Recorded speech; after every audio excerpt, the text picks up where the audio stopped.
Nous avions laissé l'Angleterre et l'Écosse en plein conflit lors du règne de Philippe IV, alors qu'Édouard Ier avait envahi son voisin dans le but de l'annexer. Les premières victoires anglaises succèdent à une farouche résistance écossaise, incarnée d'abord par William Wallace, puis par Robert Bruce, qui se couronne roi en 1306. Reprenant l'ascendant avec la victoire de Bannockburn face aux troupes d'Édouard II, l'Écosse obtient la paix suite au traité d'Édimbourg-Northampton, signé en 1328 par Édouard III, après la destitution de son père. Ce traité marque la fin de la première guerre d'indépendance écossaise. Le règne de Philippe VI voit l'émergence de la seconde, alors que l'Écosse aura un rôle à jouer dans le conflit qui opposera la France à l'Angleterre. Puisque nous passons à une nouvelle dynastie, il est temps de faire le point sur la carte de France. Le domaine royal comprend Paris, plusieurs possessions au centre, le duché de Normandie, les comtés de Champagne, de Toulouse, d'Auvergne, de Poitiers et d'Angoulême, ainsi que le royaume de Navarre. Mao d'Artois et sa fille Jeanne sont mortes, et c'est la fille de Philippe V le Long, Jeanne, qui est comtesse d'Artois et de Bourgogne. Elle est par ailleurs mariée à Eudes, le duc de Bourgogne, personnage très puissant à la cour. Le duché de Guyenne est un grand territoire administré par le roi d'Angleterre qui, pour cette terre, est vassal du roi de France. Les comtés de Flandre, de Nevers et de Rethel sont aux mains d'un seul homme, Louis Ier de Flandre. Charles de Valois, le puissant comte gouvernant les comtés de Valois, d'Anjou, du Maine, d'Alençon et du Perche, est mort peu avant Charles IV, et il a laissé l'entièreté de ses terres à ses deux fils. Philippe de Valois, l'aîné, reçoit le plus gros de l'héritage, et son frère Charles obtient les comtés d'Alençon et du Perche. Philippe d'Évreux est comte d'Évreux par l'héritage de son père, le demi-frère de Philippe le Bel. Louis le Boiteux est duc de Bourbon grâce à Charles IV, et il lui doit aussi le comté de la Marche. Le duc de Bretagne se nomme Jean III, et sa nièce Jeanne est vicomtesse de Limoges. Guy Ier est comte de Blois, Gaston II comte de Foix, Bernard VIII comte de Comminges et Jean Ier comte d'Armagnac. À l'est de la France, on a diverses entités relevant théoriquement du Saint-Empire romain germanique. Le comté de Hainaut, le duché de Brabant, le comté de Luxembourg, le duché de Lorraine et le comté de Bar. Au sud-est se trouve le comté vénessin, au Pape, le comté de Forez, balançant entre Royaume de France et Saint-Empire, le Dauphiné, et le comté de Provence, aux mains du roi de Naples, Robert d'Anjou.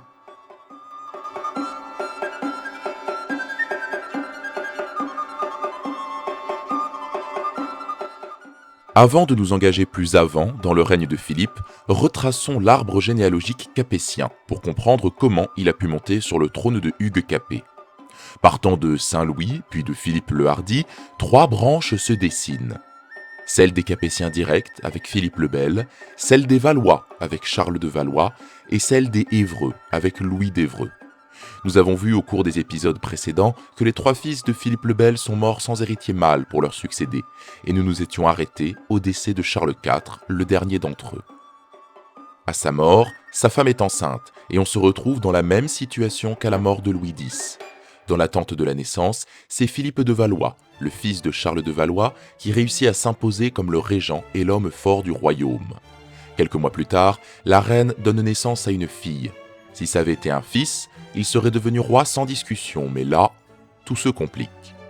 Il est plus que temps de trouver un successeur au roi de France parmi les personnes encore en vie à ce moment-là, et pour ce faire, ressortons des archives notre codex traitant de la succession du royaume de France que nous avons enrichi au cours des règnes précédents. Les prétendants sont nombreux.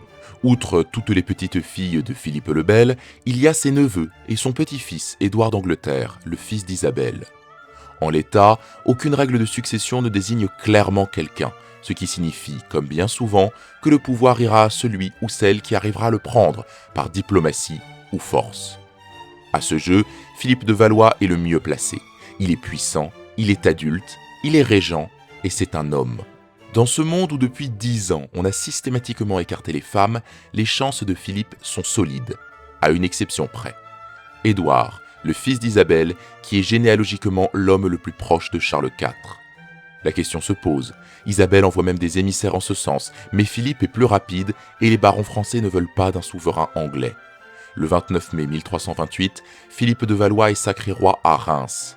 Son accession au trône est lourde de sens pour notre codex, puisqu'elle suppose 2 changements majeurs qui deviendront les fondements de la succession royale française.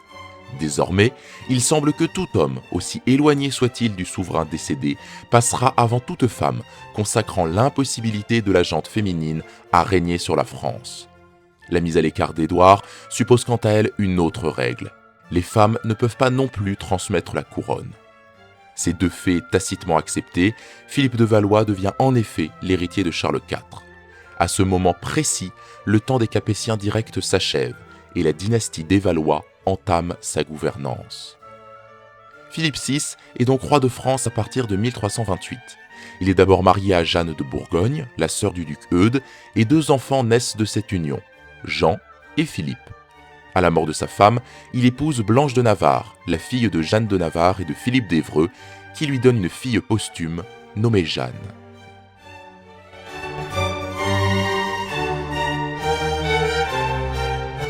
Philippe VI est roi de France de 1328 à 1350. Il est le premier roi de France de la dynastie des Valois, toponyme qui lui sert de surnom, comme il a servi à son père avant lui. Le roi n'est pas hyper connu en lui-même, c'est plutôt le contexte de son règne que l'on retient, puisque c'est sous son gouvernement qu'éclate la guerre de 100 ans. Et le moins qu'on puisse dire, c'est que de ce point de vue-là, le souverain n'apparaît pas comme un grand héros. C'est Philippe VI qui voit le désastre maritime de l'Écluse, durant lequel le royaume de France perd la majorité de sa marine. C'est lui qui perd la bataille de Crécy, et c'est encore lui qui contemple la prise de Calais par le roi d'Angleterre. Il retire de ses défaites successives une réputation peu brillante de meneur et de politique qui projette systématiquement son ombre sur toutes les rares fois où on est amené à évoquer son règne, considéré comme l'un des pires de l'histoire de France.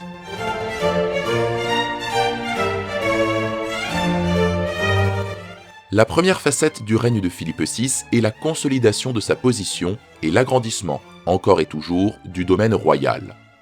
À cette fin, il commence dès 1328, en aidant le comte de Flandre à récupérer le contrôle de son comté, dont certaines des grandes villes se sont révoltées.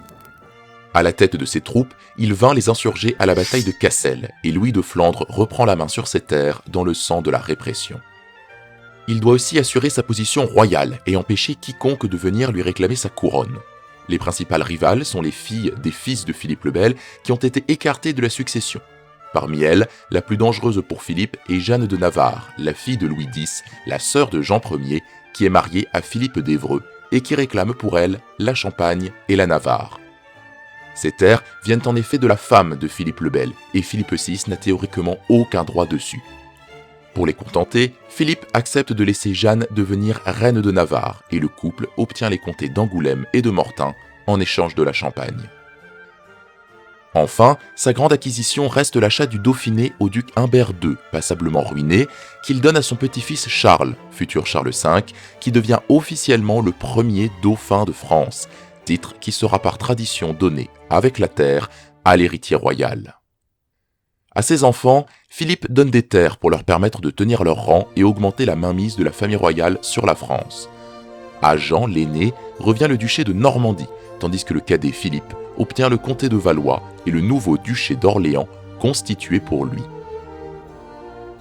Mais il est temps d'aborder la seconde facette du règne de Philippe VI, la plus importante, le déclenchement de la célèbre guerre de 100 ans. Celle-ci est le fruit de nombreuses tensions. La croissance démographique des derniers siècles s'essouffle alors que des tensions alimentaires commencent à apparaître. Le revenu de la terre diminue et les nobles doivent revoir leurs gains à la baisse. Or, la guerre est un bon moyen de s'enrichir, par le pillage, les rançons et la levée d'impôts extraordinaires, ce qui fait que les noblesses françaises et anglaises sont par nécessité enclines à la guerre. Parallèlement à cette situation, les tensions entre Français et Anglais sont toujours vives en Guyenne, et Édouard III digère mal sa mise à l'écart du trône de France. Pour couronner le tout, la guerre en Écosse a repris entre David Bruce, le successeur du roi Robert Bruce aidé par Philippe VI, et Édouard Balliol, le prétendant soutenu par l'Angleterre. La tension monte, chaque camp se forge des alliances à coups d'argent, de mariage ou de combinaisons politiques, et l'année 1337 voit le début de la guerre. Philippe fait saisir le duché de Guyenne pour félonie, les villes de Flandre se révoltent contre le comte, et Édouard envoie un archevêque déclarer la guerre à Philippe qui se dit roi de France. La guerre de 100 ans vient de commencer, et l'enjeu du conflit n'est officiellement rien de moins que la couronne de France elle-même. Les hostilités se déroulent d'abord de façon indirecte sur 3 fronts, la Flandre, la Bretagne et l'Écosse. En Flandre, les révoltés conduits par Jacob von Artevelde prennent le pouvoir, chassent le comte et s'allient avec l'Angleterre. Philippe VI envoie la marine française opérer un blocus de la Flandre. Le 24 juin 1340, à la bataille de l'Écluse, la France subit une lourde défaite. La Manche appartient désormais à Édouard III. Côté Flandre néanmoins, les révoltés sont excommuniés par le pape et deviennent rétifs au commandement de von Artevelde. Celui-ci est assassiné et Louis de Flandre reprend la main sur son comté en 1345. En Bretagne, le duc Jean III meurt sans héritier. Les prétendants au duché sont sa nièce Jeanne de Penthièvre avec son mari Charles de Blois et son demi-frère Jean de Montfort. Les premiers jurent allégeance à Philippe VI, le second à Édouard III. Les Français capturent Jean de Montfort, mais les coups de main se succèdent en Bretagne sans qu'aucun parti ne prenne réellement l'avantage.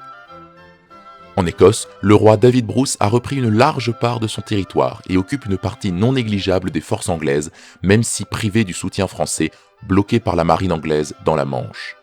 En 1346, il lance une offensive sur la demande de Philippe VI, mais vaincu, il doit se replier. Voilà donc pour les collatéraux, mais que font les principaux adversaires pendant ce temps ?